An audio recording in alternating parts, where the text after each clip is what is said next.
Aider la nature à se restaurer, protéger les espaces indigènes face à d'autres qui sont envahissantes, ou encore informer le public sur les enjeux des milieux qui les entourent, toutes ces actions de génie écologique sont de plus en plus recherchées dans le contexte actuel de sauvegarde de notre environnement.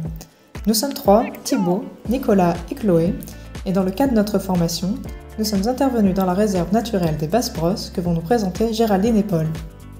Je suis Géraldine, je suis responsable du service environnement de la Fédération de chasse et je suis gestionnaire de la réserve naturelle régionale des Basses-Brosses et des Chevaleries sur laquelle nous sommes aujourd'hui à Bushman.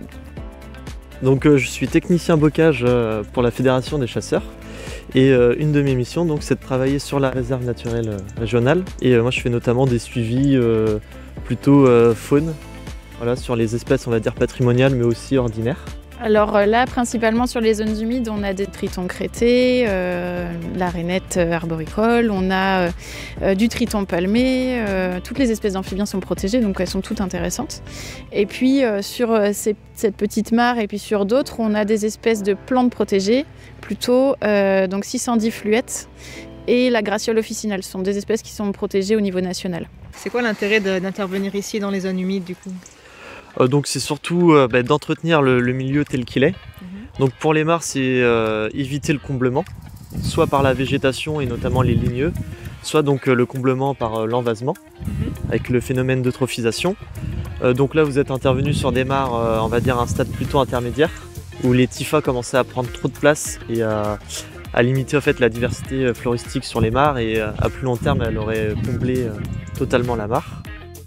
Là, on a supprimé tous les typhas. Ce qu'on a fait attention, c'est à garder bien la couche d'argile qui est nécessaire en fait à garder l'eau. On a fait aussi attention à garder bien les joncs et aussi du coup les potamos, qui est une espèce déterminante du Dniepr.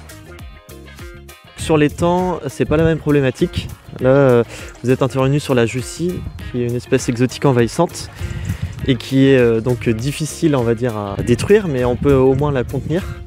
Et donc là, l'intérêt de votre intervention, c'était de limiter son expansion sur des habitats d'intérêt communautaire et des plantes protégées. On a fait une partie en arrachage manuel parce que sur l'étang, on a vu qu'il y avait une zone sensible avec des espèces protégées et donc on ne voulait pas venir abîmer ces espèces-là. Et il y avait une partie un peu plus loin où il y avait vraiment juste une énorme tache de jussie. Donc là, on est venu directement avec la pelle pour venir gratter la jussie et venir s'assurer de prendre les racines en fait et toutes les capsules ou autres boutures de la jussie qui pourraient tomber et pour s'assurer qu'il n'y ait plus rien en place. C'est mission accomplie. Merci Thibaut. C'est bien ça. Oui, ça vous va, je fais rapide. On arrête là. On arrête le massacre. Je vais dire la même chose.